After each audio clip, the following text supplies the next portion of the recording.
Our next presentation is from Dr. Silvia Behrendt, who is currently the director of the Global Health Responsibility Agency in Salzburg, Austria. She, like Dr. Bell, is a former member of the WHO team. She's a former legal consultant to the IHR Secretariat at WHO, and she has been one of the leading experts to help us untangle the complex rules and regulations in the WHO scheme. And it's a pleasure to welcome her today. So thank you very much for this very nice introduction, and thank you for inviting me to this honorable group of presenters and freedom fighters. My presentation will be about actually a broader perspective about the capture of WHO and the need to stop pandemic preparedness and response activities. Well, I would like to start with a short citation, a short quote from Raphael Lemkin. He was the drafter of the Genocide Convention, and he actually replied to a journalist who asked him why he drafted something on a piece of paper that's of no value, so to say. And he replied, "Only man has law. Law must be built. Do you understand me? You have to build the law." So it's our turn now, and our vision that we must build an international legal order where human dignity, fundamental freedoms, and the inviolable human rights are respected during times of peace and times of war, including times of emergency. And any violation by an international organization is held to account. That's our goal. So there are some structural issues, what I would like to point out. And there is, of course, then the concrete issue about the pandemic lawmaking. So first, we have to see at the structure of international organizations, and especially of WHO, and we have to make this an issue because the mainstream media will not pick it up. We have to pick it up. So if you look at the structure of WHO, you have on the very right, you have the World Health Emergencies Program with the director, Mike Ryan. That's actually the department or the program which is in charge of COVID-19 and which, provided all the feedback, provided all the technical recommendations for the COVID vaccines and so on. So the issue is, at the moment, the last executive board meeting made a resolution which states that they need a process for handling potential allegations against the executive head of the organization. So they have no process. If the lead management team has an allegation, if they find something which they would like to, start investigating, they cannot because the process is missing. So our agency requested more information, and we have written a letter to the current chair of the executive board, to Mrs. Dr. Behrendt from Slovenia, to take up the issue. A very brief look at how is WHO organized. So if we speak about WHO and if we speak about all the initiatives, we normally speak about the secretariat, and we have to discern very carefully where do the member states will come in, or where are the actions based on the member states will, and where is the secretariat going an own path, an own alternative path, because this is not an international organization, is not supposed to do that. So an international organization is an advisory body to the member states, so to the governments or to the health ministries, but not to the people. And see here we have like a visualization of the immunities, how they are protected. So if a diplomat goes to a meeting from WHO, they are protected by state immunities. So this is basically okay. But if you turn to the secretariat, you see that they have full immunity protection, and the only level of control is by member states' request. So they pay no taxes, no domestic legal system is applicable, and you cannot sue WHO in front of a court. And it's a dysfunctional system operating since 75 years, and therefore we have to control it. We have to start to control it. 75 years is a very long time that they are not controlled. So another thing is that WHO is a very interesting setup because it's actually a federalist system, which is very positive. But this system you can, through command and control structures, very easily turn into a globalist structure because it has a good reach out at the base, at the country level, and from top down organized. So it's at the same time, this is a threat because they are having their feet in the countries. Also, WHO has a representation, of course. So there are about 9,000 staff people. This is, a huge organization, a huge international organization. So, but what happened behind closed doors is that they opened the doors to their stakeholders. That's their friends or their partners. They use various names, and various aspects to the capture of WHO. So one capture is through the internal process of WHO by their transformation agenda, because there is, this has been launched in 2017 by the current Director General, and it is nothing else than opening the doors to the stakeholders, making, it more interesting, turning WHO into an investment case. And, they are very proud to have a new approach to partnerships. More money they get more money, more paid. They start to do things that are done normally at the domestic level, where the things can be controlled easily. But now they are taken up to the global level. So a great market for any industrial stakeholder. So they, of course, enter this new market, this global market. So then there is another thing, is the possibility of stakeholders to have earmark contributions. I mean, there's a lot of discussions going on about the financing of WHO and the structure of WHO, but, they could also regulate that earmarking is not allowed, or at least not allowed to the extent that is allowed now. And we cannot control which initiative has been paid by which contributor, because WHO says it uses a results-based structure. So they recount everything in, for example, life saved through vaccines. So they say, we saved 1 billion lives. And actually, Bill and Melinda Gates contributed to this effort, but we have no idea where this money actually did go. And besides that, the benchmarks are not appropriate and not correct, because you could also, count it in terms of adverse events, and then it would be really shocking. So there's a lot of earmarking going on. And then there's another issue going on. It's a regulatory capture of WHO, which is also a very frightening dimension. For example, if you use like the most important procedure, that's my darling, so to say, the emergency use listing procedure, if you look at the very end, you can see that acknowledgements, and then you will see the Bill and Melinda Gates Foundation sponsored this great procedure that investigational products and investigational vaccines can be distributed around the world. So they have written the procedure. They gave WHO money. And is not backed up by member states' resolutions. So this is a regulatory capture and dangerous path WHO enters in.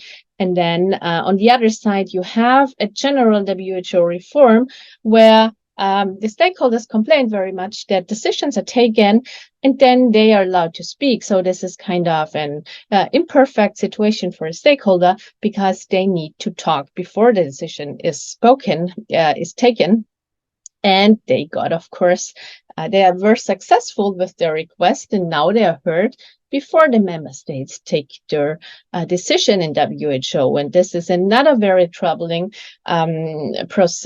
development, because if you have a stakeholder explaining to the member states officials who are diplomats and sometimes maybe not so experienced in the field of health, like their staff at home, they are taken by the efforts of the stakeholders in advance. So this was a very wise step to, internally capture WHO, and then outside it's WHO, and internally the stakeholders shaped the outcome.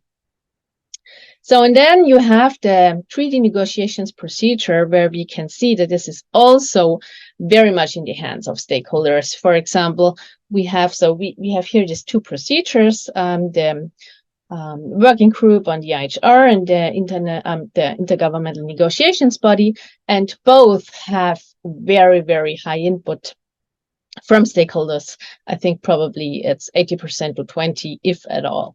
For example, here we have the Federation of Pharmaceutical Manufacturers. They have, regular briefings about the negotiations. It's a diplomatic level, so we do not need industrial business associations. And besides that, just because it fits here, we have to treat pharmaceutical companies as the new tobacco industry, and that's important to take up. So then also the European Union the European Commission has its hands in. So, and then we have another capture of WHO. Once emergency is declared, they have the platform, partners platform, which is for business, to make business, let's say, to have everything ready once the outcome is declared, but you have to prepare it in advance. That's the reason why it's called pandemic preparedness. That's so important. How do we have to stop this pandemic superpower? So prior to the new treaty making, we already have a very good legal architecture at WHO, which is very successfully converting every threat into an emergency. We have the Constitution, and then we have the IHR, then we have the regulatory procedure of the emergency use listing, and then we have a lot of technical guidelines they give. So they already have a very close and a very tight system where they actually can take over all the governance of pandemics. It is important to analyze this functionality of the Director General. He actually has too much power vested in his person. He has unparalleled executive authorities and unparalleled powers, and he will get more through the treaty efforts.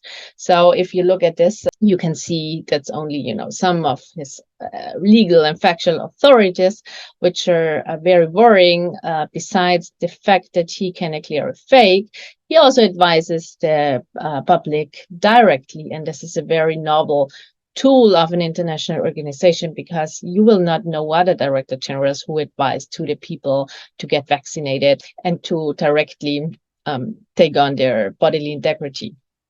So we have to stop the ongoing efforts. So there are some issues of concern.